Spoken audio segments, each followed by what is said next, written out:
సంప్రదాయ పంటలతో ఆశించిన ఆదాయం రాకపోవడంతో రైతులు వైవిధ్య రకాల పంటల వైపు అడుగులు వేస్తున్నారు. ప్రయోగాలు చేసి మరీ ప్రత్యామ్నాయ పంటలను పరిచయం చేస్తున్నారు. అలా పరిచయమైన డ్రాగన్ ఫ్రూట్ ఇప్పుడు చాలా మంది రైతులు తమ పొలాల్లో సాగు చేస్తున్నారు. అయితే అధిక దిగుబడిని సాధించాలంటే సాగులో ఎలాంటి యాజమాన్య పద్ధతులు చేపట్టాలో తెలియజేస్తున్నారు శాస్త్రవేత్తలు.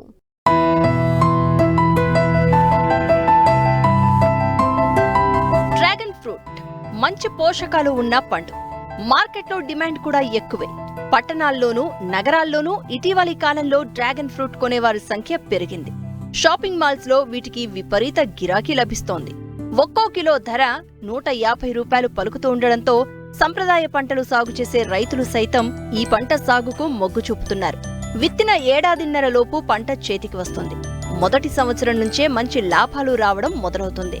ఎకరాకు 6 టన్నుల డ్రాగన్ ఫ్రూట్ దిగుబడి వచ్చే అవకాశాలు ఉన్నాయి. ఈ పంట సాగులో అధిక దిగుబడిని సాధించాలంటే ఎలాంటి యాజమాన్య పద్ధతులు చేపట్టాలో తెలియచేస్తున్నారు మంచిర్యాల జిల్లా బెల్లంపల్లి కృషి విజ్ఞాన కేంద్రం శాస్త్రవేత్త డాక్టర్ శ్రవంతి. డ్రాగన్ ఫ్రూట్ ఒక కాక్టస్ జాతికి చెందినటువంటి పాకే గుణం ఉన్నటువంటి పండ్ల జాతి మొక్క. ఇది ఎడారి జాతికి చెందినటువంటి నాగజముడు బ్రహ్మజముడును పోలి ఉంటుంది. మిగతా పండ్ల మొక్కల కన్నా దీని యొక్క సాగు అనేది కొంచెం ప్రత్యేకంగా ఉంటుంది. ఎడారి జాతికి చెందినటువంటి ఈ డ్రాగన్ ఫ్రూట్ మొక్క అనేది మనకు దాదాపు అన్ని రకాల నేలల్లో పెరుగుతుంది.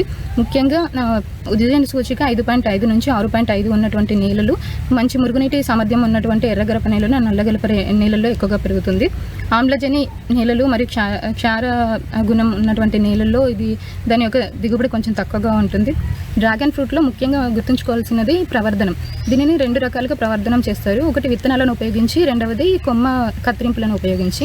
విత్తనాలను ఉపయోగించి ప్రవర్ధనం చేసుకోవచ్చు, కాకపోతే దానికి ఎక్కువ సమయం పడుతుంది. అదే మనం కొమ్మ కత్తిరింపులని గనక ప్రవర్ధనానికి ఉపయోగించినట్లయితే మనకు 6 నెలల్లోనే మనకు పంట వస్తుంది. కొన్ని ప్రాంతాలలో దాని యొక్క వాతావరణాన్ని బట్టి మనకు సంవత్సరం పడుతుంది. కొమ్మ కత్తిరింపులు చేసేటప్పుడు మనం ఖచ్చితంగా గుర్తుంచుకోవాల్సింది కొమ్మ సైజు అది 15 సెంటీమీటర్ల నుంచి 60 సెంటీమీటర్లు ఉండే విధంగా జాగ్రత్త పడాలి. మరియు డ్రాగన్ ఫ్రూట్ పండించడానికి ముఖ్యంగా మనం ముందుగానే నేలని తయారు చేసుకోవాలి. దీనికి కాంక్రీట్తో చేసినటువంటి సిమెంట్ పోల్స్ని మనం ఉపయోగించాలి. ఎందుకంటే కాండం యొక్క బరువు ఎక్కువగా ఉంటుంది, తర్వాత పెరిగే శాఖీయ కొమ్మల యొక్క బరువు కూడా ఎక్కువగా ఉంటుంది. సో వీటిని తట్టుకోవాలంటే మనము సిమెంట్ పోల్స్ని కానీ కాంక్రీట్ పోల్స్ని కానీ ఉపయోగించాల్సి ఉంటుంది. మనకు ఈ కాంక్రీట్ పోల్స్ దాదాపు ఒక 2.5 మీటర్స్ హైట్లో ఉండాలి. మరియు దీని యొక్క కాంక్రీట్ స్తంభం యొక్క మందం వచ్చేసి మనకు 100 నుంచి 150 మిల్లీమీటర్ల వ్యాసం ఉండేటట్టు చూసుకోవాలి. దీంట్లో ఒక 40 సెంటీమీటర్లు మనం పునాది అంటే గుంతలో ఉండేటట్టు చూసుకోవాలి. తర్వాత ఈ స్తంభం పైన మళ్ళీ ఒక కాంక్రీట్ రింగ్ రౌండ్గా కానీ స్క్వేర్ షేప్లో కానీ 2 రకాలుగా ఉంటాయి. ఈ కాంక్రీట్ రింగ్ ప్రత్యేకంగా మనం తయారు చేయించుకొని పెట్టుకోవాలి. దీని మీద ఏంటంటే మనకు కాండం పైకి ఎదిగి తర్వాత శాఖలు అనేవి కిందికి నేలను తగలకుండా దాని మీద వేలాడుతూ ఉండే విధంగా, అంటే వాటికి దాని మీద నుంచి పాకించే విధంగా సపోర్ట్ చేసేలాగా ఈ కాంక్రీట్ రింగ్స్ని కానీ సిమెంట్ రింగ్స్ని కానీ మనము ఈ పోల్స్ పైన ఏర్పాటు చేసుకోవాలి. ఈ విధంగా మనకు ఒక ఎకరానికి వచ్చేసి 480 నుంచి 600 వరకు పోల్స్ని మనం పెట్టుకోవచ్చు. ఒక పోల్కి వచ్చేసి మనము దాదాపు 4 మొక్కలు పెట్టుకుంటాం. మనకు ఈ మొక్కల మధ్య నాటే దూరం వచ్చేసి 2 మీటర్లు కానీ లేకుంటే 3 మీటర్లు కానీ ఉపయోగిస్తాం. 2 మీటర్లు మనము ఫాలో అయినప్పుడు మనకు ఎకరానికి వచ్చేసి దాదాపు 2500 మొక్కల వరకు పడుతున్నాయి. ఒకవేళ 3 మీటర్ల డిస్టెన్స్ తోడు పెట్టుకుంటే మనకు దాదాపు 1600 నుంచి 1700 మొక్కల వరకు పడతాయి. ఎక్కువగా ఫాలో అయ్యేది 2500 మొక్కల వరకు మన రాష్ట్రంలో ఫాలో అవుతున్నారు. దీని తర్వాత మనం గుర్తుంచుకోవాల్సింది ట్రెల్లిసింగ్. అంటే మొక్క మనము స్తంభం దగ్గర నాటుకున్న తర్వాత మొక్కని ఈ స్తంభం పైకి పాకించడం. అంటే పాకించేటప్పుడు మనకు కనుపులు వస్తూ ఉంటాయి, కనుపుల దగ్గర పక్క కొమ్మలు వస్తుంటాయి. ఇలా పక్క కొమ్మల్ని మనం అలో చేయకుండా మనం స్తంభం పై వరకు ఒకే కాండాన్ని పెరిగే విధంగా చూసుకోవాలి.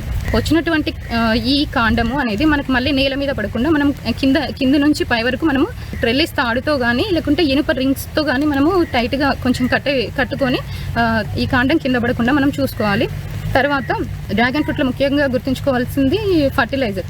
అంటే మనం ఒకసారి మొక్క నాటేటప్పుడు గుంతలోనే మనకు ప్రతి మొక్కకు వచ్చేసి 10 నుంచి 15 కిలోల పశువుల ఎరువు లేదా సేంద్రియ ఎరువును మనము వేసుకోవాలి. దీంతో పాటుగా మనము 70 గ్రాముల యూరియా మరియు 90 గ్రాముల ఎస్ఎస్పి మరియు 40 గ్రాముల ఎంఓపి ఉండే విధంగా చూసుకోవాలి. ఈ విధంగా ఫర్టిలైజర్ మనము సంవత్సర కాలంలో ప్రతి 2 నెలలకు ఒకసారి, అంటే పూతకు ముందు, ఫ్రూట్ ఫార్మేషన్ టైంలో మరియు కోత అనంతరం 3 సార్లు 3 సార్లు, అంటే సంవత్సరానికి 2 పంటలు వస్తాయి కాబట్టి మొత్తం సంవత్సరానికి 6 సార్లు, అంటే ప్రతి 2 నెలలకు ఒకసారి మనం ఫర్టిలైజర్ని ఇచ్చుకోవాలి. ఈ ఫర్టిలైజర్ అనేది ఒక మొక్కకు, అంటే మొదటిసారి వేసిన తర్వాత రెండవసారి నుంచి వేసేటప్పుడు ప్రతి మొక్కకు మనము ఒక 100 గ్రాముల యూరియా, 50 గ్రాముల ఎస్ఎస్పి, 50 గ్రాముల ఎంఓపి ఉండే విధంగా మనం చూసుకోవాలి. ఈ మోతాదును అనేది ప్రతి సంవత్సరం మనము పెంచుతూ ఉండాలి. అంటే 200 గ్రాముల మోతాదు మనకు ప్రతి సంవత్సరం మనం పెంచాలి. అదేవిధంగా పశువుల ఎరువు కూడా 10 కిలోల పశువుల ఎరువును ప్రతి సంవత్సరం దాని యొక్క మోతాదును పెంచాలి. ఈ విధంగా మనము ట్రెల్లిసింగ్ మరియు ఈ కాంక్రీటు స్తంభాలను ఎందుకు ఏర్పాటు చేసుకోవాలంటే ఈ డ్రాగన్ మొక్క అనేది ప్రతి సంవత్సరం దాదాపు ఒక 30 కొమ్మలని ఏర్పరచుకుంటుంది. అంటే నార్మల్గా పెరిగినా కూడా 30 కొమ్మలని ఇస్తుంది. అదే మంచిగా ఫర్టిలైజర్ నీళ్లు అన్నీ బాగా అందినట్లయితే దానికి సంవత్సరానికి మనకు ఒక మొక్కకు వచ్చేసి దాదాపు 190 కొమ్మల వరకు వస్తాయి. సో ఒక మొక్కకు వచ్చేసి మనం మ్యాక్సిమం 50 కొమ్మల్ని మాత్రమే మనం అలో చేయాలి. నీటి యాజమాన్యం మనము డ్రిప్ ద్వారా ఇచ్చుకున్నట్లయితే బాగుంటుంది. లేదంటే రింగ్ బేసిన్ సిస్టమ్ని కూడా ఫాలో అవ్వచ్చు. పూత పూస సమయంలో కాసడంలో నీటి తడులు జాగ్రత్తగా ఇచ్చుకోవాలి. తర్వాత దీనిలో చీడపీడల సమస్య ఎక్కువగా ఉండదు. డ్రాగన్ ఫ్రూట్లో ఎక్కువగా చీమల సమస్య ఉంటుంది. సో దానికి తగ్గట్టుగా మనము ఈ యాజమాన్య పద్ధతులు చేపడితే సరిపోతుంది. ఇంకా కలుపు యాజమాన్యం, డ్రాగన్ ఫ్రూట్లో ఎక్కువ కలుపు బెడద ఎక్కువగా ఉంటుంది. కలుపు వల్ల నష్ట శాతం కూడా ఎక్కువగా ఉంటుంది కాబట్టి కలుపు రాకుండా ఉండడానికి అంతర పంటలు వేసుకోవాలి. అదేవిధంగా డ్రిప్ మరియు మల్చింగ్ పద్ధతిని పాటించాలి. ఈ విధంగా పాటించినట్లయితే కలుపు బెడద కూడా మనకు ఉండదు. మనకు ఈ పూత అనేది మనకు జూన్, జూలై మరియు ఆగస్టు మాసంలో మొదలవుతుంది. ఒకసారి పువ్వు ఓపెన్ అయిన తర్వాత మనకు నెల రోజుల తర్వాత ఫ్రూట్ వస్తుంది.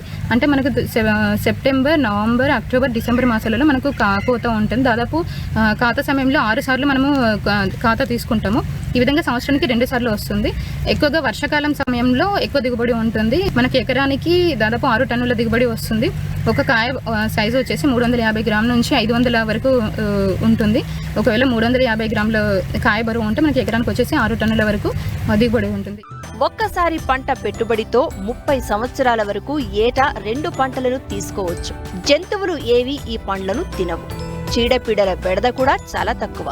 రైతులకు అన్ని విధాలుగా లాభం చేకూర్చే పంట. ఒక్కసారి పెట్టుబడి పెడితే ఏటా లాభాలే తప్ప నష్టాలు ఉండవంటున్నారు ఈ పంటను సాగు చేసిన రైతులు.